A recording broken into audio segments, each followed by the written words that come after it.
So I'd love to talk about using Svelte with Phoenix. And this is a topic that is very near to me because I really love Svelte.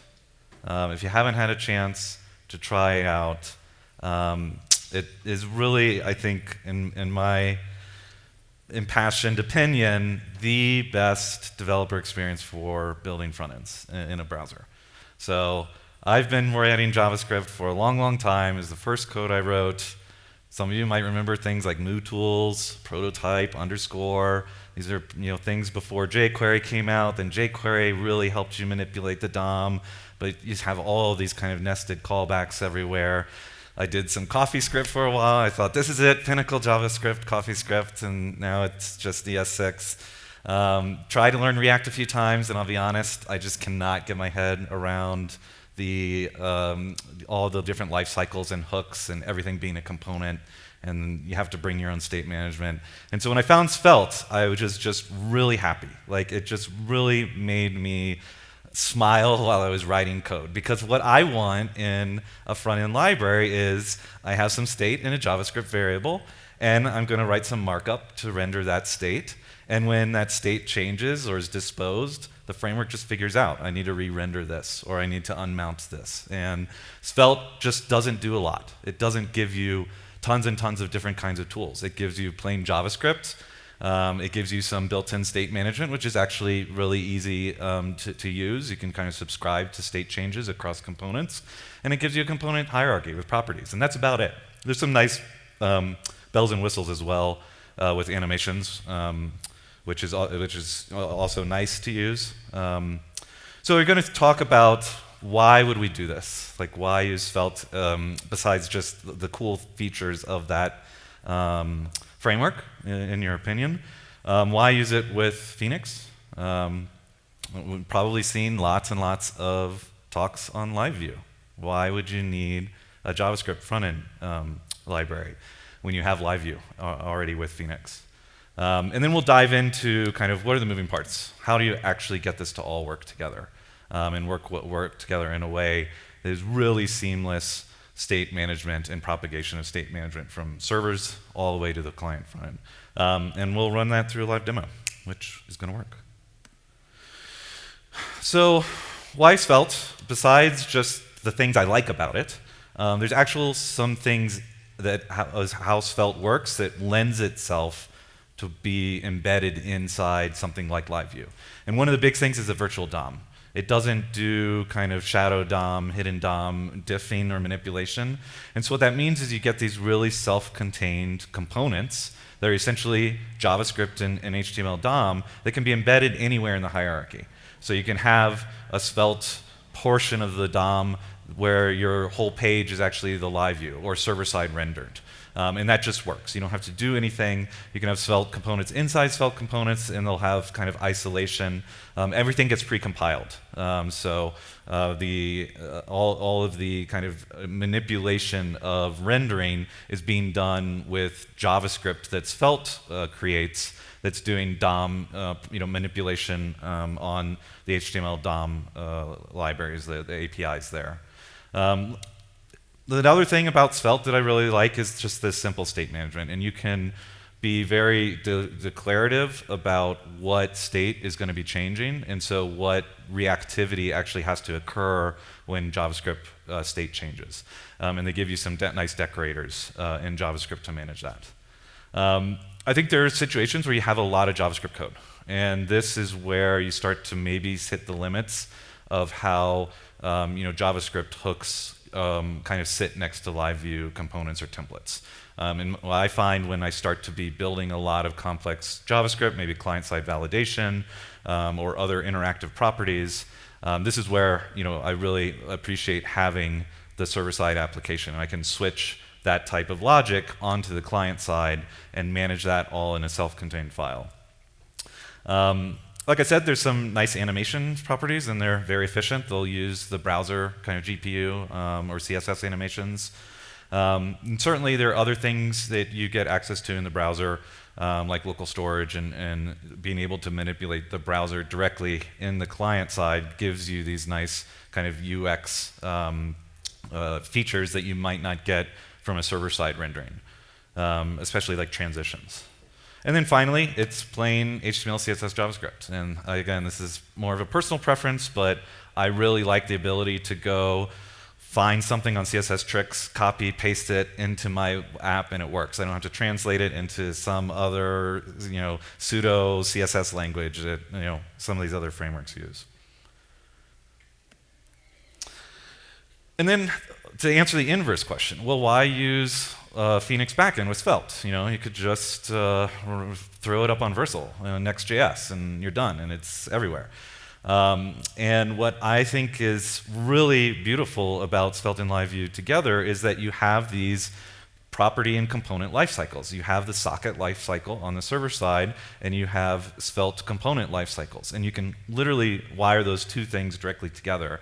And they have the same simple lifecycle: mount, unmount, update. That's it. So it's very much a one-to-one lifecycles of the front end and the back end. And so I think that that's really elegant when you see that start to work. I think the second thing is, because you have these server-side updates, certainly the property changes flow all the way through to the front end, and we'll see some examples of that. Something you didn't really appreciate until you got this up and running was the boilerplate it eliminates, because now you have the push event socket. So throw away all of your AJAX. Don't worry about authentication or tokens and using tokens and auth headers and all that. You just have push an event to the server, and either the property is going to change on the socket, which will trigger a re-render, or that you can decide to have that event return a response in the JavaScript as well. So it just gives you a lot of really easy flexibility around how do I actually push changes from my browser up to the server. And you can decide where you want to manage that state. So like I said, you can update a property on a socket and assigns on the socket, and then the kind of property lifecycles will trigger renderings. Or if you want to manage the state in the browser, because that's a little bit maybe snappier or more efficient, you also have that option. And we'll see some different examples of how that kind of manifests itself. So this is just kind of an overview of how you get this to work. So we're going to look at code in Phoenix, a new Phoenix product. I built an app this week with generating a Phoenix with live support, which is now the default. And you need to override kind of the ES build, because we're going to be using some ES build plugins to kind of build Svelte and other assets. You need to create a hook. This is going to be in JavaScript hook that you'll pass to your live socket. And this hook is what's going to connect the live component lifecycle with the Svelte lifecycle. We're going to reach into Svelte and use some of their internal functions for updating state. And then on the server side, we do have kind of a live component abstraction that just kind of handles the markup and encoding properties. And then finally, we have a live view that's going to encapsulate kind of both the state management and then also provide the handlers for events where the front end is sending changes back to the back end. So those are kind of the big four areas, and it's pretty straightforward once you see it all together in the code. I had a colleague actually figure out how to wire this stuff together for me, so thankfully I didn't have to figure this out. It's not all clear in the documentation. But here is our build. So this is pretty much the standard ES build file that Phoenix will generate. Like I said, we added a couple plugins here. So this is going to be building the Svelte code, actually doing the Svelte compilation step. and then take that JavaScript and bundle it into the app.js, and it gets then put into the assets here. You do need to add an extra kind of main field to trigger that plugin. Yeah, absolutely. Is that better? So we do need to tell the ESBuild that we're going to be using this Svelte plugin, but that's about it. There's really nothing else in here that we've had to change. So then on the hook side, this is a hook.js file that I've built. It sits right here in the assets directory. Actually, it's under the JS directory. So right next to the app.js that you get with Svelte LiveView. And here's the lifecycle functions that we have to implement to use this as the live component hook. But as you can see, there's just these 3 methods that we implement. We need to actually import all of our top-level Svelte components directly into this hook. This is a limitation of ESBuild where you cannot dynamically require JavaScript, but if you're using something like Webpack, you can actually eliminate the imports explicitly and just do that implicitly. And then we're going to attach on the markup that the live component is generating a couple of data attributes. One is the name, so this is just a one-to-one mapping of the name of the Svelte component that we want this to be injected in. And then we're going to wrap these 2 methods that we get off of the socket, the request and the push patch, because we're going to use those also in our Svelte components to make requests back to the server. And then we also have a props data attribute, which is just going to be JSON encoded variables out of the assigns. So this is kind of how the data is going to move through the live component to our front end. And so we'll parse this in the hook as well as JSON to get it back into JavaScript variables. And then all of this gets instantiated. Svelte actually returns you an instance that has a constructor, an object that has a constructor, and this is creating that Svelte object. And then Svelte is going to insert it into the DOM element there. I think it will actually replace the DOM element. And that's it. That's all we need to do on the mount. And then for updates, there's even less. This is actually redundant code. It's really, we need to call into this secret, not so hidden function called set, which is going to allow us to change the properties for that Svelte component. And then based on those properties, Svelte will figure out if the value of these properties has changed and efficiently re-render the front-end markup. And then finally, we want to be nice to our memory and not take up so much memory. Chrome will do that for us. So that's about it. And if you want to see where this hook ends up getting used, this again is just the, right here. This is just out of the Phoenix documentation. I'm adding that hook into my live socket. And then we'll see where that hook gets referenced right here. So this is the live component. Very simple. All we're doing is creating this div with those properties that we want. We are giving it a name that's going to get passed through as an attribute for this live component. And then we're JSON encoding. And this is where we call that JavaScript hook. So when this markup gets rendered, it calls the hooks.js that we were just looking at, depending on the lifecycle change. And so what does this look like in a live view? Well, I reference my component module that we were just looking at. I give it the name of the Svelte object, the top-level Svelte object, and then I pass in whatever properties that object is going to expect from the rendering side. So this is the hello Svelte object, very simple, hello world. The way you declare properties of a Svelte component is you export variables. So this is saying, I'm going to expect a prop named content to be a part of the data, and then I'm able to, very simply render it with some very minimal markup. And then when I have this kind of top-level, parent Svelte component, if you will, I can also pull in, subcomponents. And so, depending on how you might want to organize your front-end markup, or, create reusable design languages, you can have those as imported Svelte components, and you don't necessarily need to reference them elsewhere. Svelte is going to figure out how to include this. So this is just a nested tag. So let's take a look at what this looks like. Oh, here it is.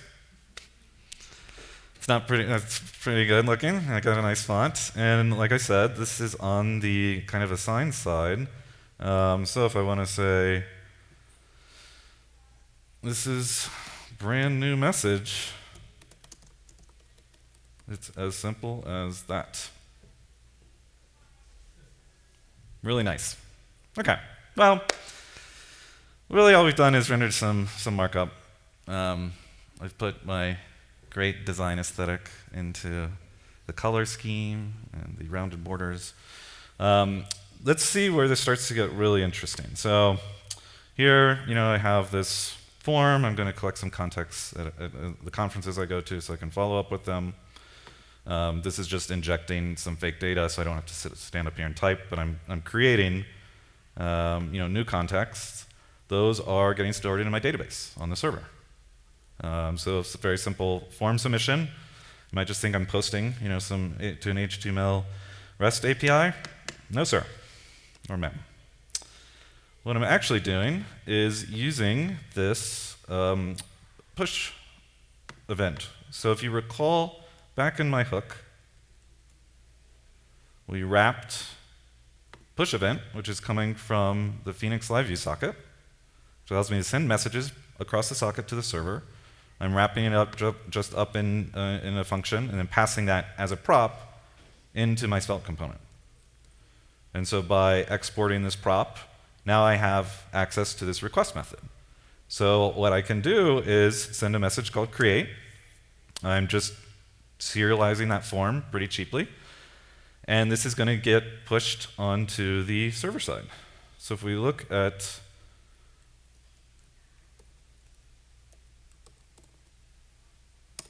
what this looks like, here's where I handle that event. So I'm getting that form, JSON encoded as params, gets decoded back into a dict, or whatever Elixir calls it.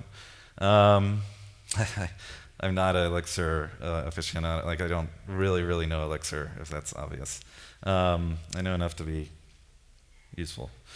So getting the parameters, getting the existing contacts that were off of the socket, so that data is getting loaded in our mount, of course. We're pulling out all the contacts from our database and having that as an assigns. And then I'm calling, this is pretty straightforward, just ecto kind of, this is also generated by Phoenix to create that contact. So this, it's a helper function wrapping all the change set and stuff. And then depending on whether that's successful or not, I can actually return data. So this is being returned back to that JavaScript call in the JavaScript callback. This callback, so that's going to map to this result. And I'm also updating the assigns. And so this will trigger a re-render of the entire list that we saw underneath the form. So as I'm adding new people, you can see Brent and Sergio got added. And then, of course, any other type of, this is a delete, it's just another event being sent across the WebSocket. So I think this is, from the JavaScript side, really nice. Just really eliminates all kinds of stuff you normally have to do to talk to your APIs.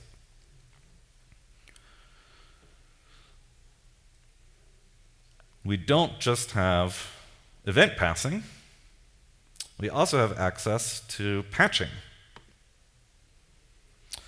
So the second method that we wired up in hooks, we call it goto. It's going to take a URL, and it's going to push this, patch this onto the history, and send that to the server. And so this allows for very efficient re-rendering.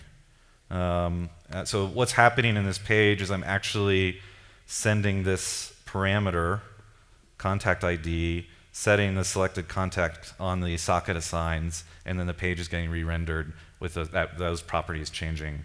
Kind of more of a toy demo, obviously not necessarily what you would be doing in a real world, but I think it shows kind of this capability.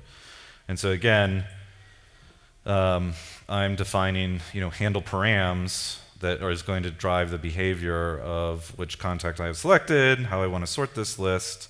That's getting pushed into the browser history, so I can have navigatability forward and back in the history, which is a great user experience. Everybody still clicks the back button, and I didn't need to necessarily reload the entire page, right? So like all the JavaScript bundle that we've already had loaded, all of that is still in the browser.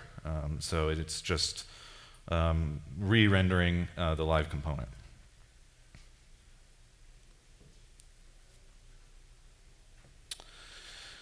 So that's useful. Like I said, you have the optionality of managing state directly in Svelte. So in normal circumstances, I wouldn't use the server to sort a list on my front end. That's kind of a waste of a network request. I can just do this here in JavaScript. And so this is that same page, but now you notice the URL is not changing, but I am able to kind of manage the state just all on the client side. I have all the list of contacts that are loaded to me in the property initially, so why can't I just pick out of there? And you'll see that the code for this is very similar. Instead of using goto and patching, I can just do this in JavaScript very easily. And so I have a selected variable that is going to indicate when I click on one of those buttons, it's one of the contact names. And in JavaScript right here in line, I'm just setting that that JavaScript variable to the contact object. And again, with the reactivity that Svelte is handling for us, it sees that JavaScript property has changed and is going to re-render this subcomponent that is the contact card. I think the other thing that's worth pointing out here is, like I mentioned, you can be very deliberate about what state is reactive. So this is a special Svelte operator, this $:, and what this says is, I expect this JavaScript variable sorted contacts to be changing anytime this top-level variable sort changes. And so this is going to see and detect that anytime the variable sort is switching between the name and date, execute this function and take the results and put it in another JavaScript variable. So this ends up being a variable that you can just reference in the markup.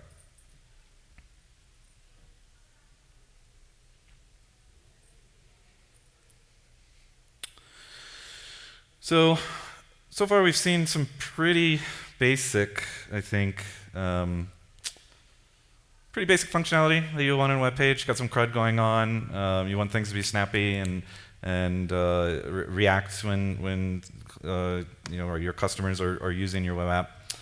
I think what gets really amazing, at least to me as a web developer, is when you start to use the PubSub in Phoenix. And you can have state changes being published across all your servers. So I'm only running a single kind of Phoenix backend locally here, but you can imagine you'll probably have many, many web servers. And so what happens when a client changes, adds a contact or a message, it hits their server, but none of the other clients that are connected to other web servers are going to see that. Well, Phoenix gives you an incredible mechanism to create events that are being published across channels.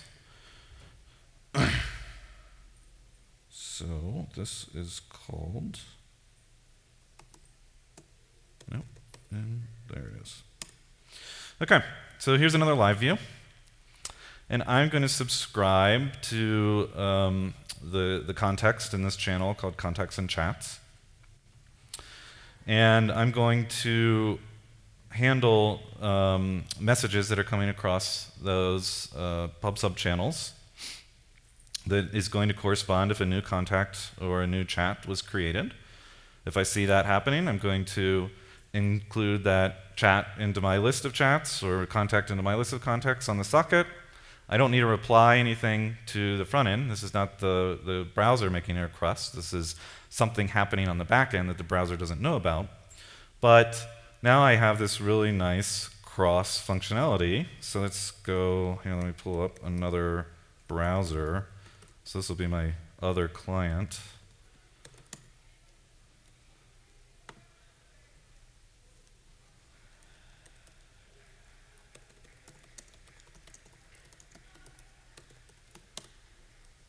And there you go.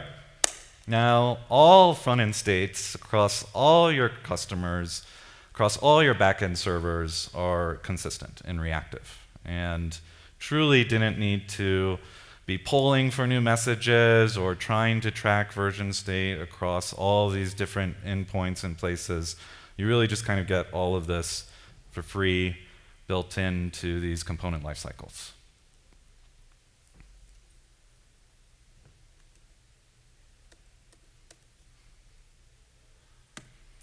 And that's it. If you'd like to learn a little bit more about what we do, you can go to our website. I'd also like to thank my partner in crime, William. He did all of the legwork here. I would not have been able to figure this out. And we do have all this code. You can go to this public repository. We'll make the README a little bit better, so it's a little bit more usable. But I think if you saw the talk, you're going to be able to find your way through the code. And like I said, we're just generating a live Phoenix project, adding in a little bit of JavaScript and changing the JavaScript build so we can include Svelte. And now you have this incredibly powerful front-end capability where you can have a really almost app-like user experience, but in the browser with all the goodness. Thank you. I think we probably have a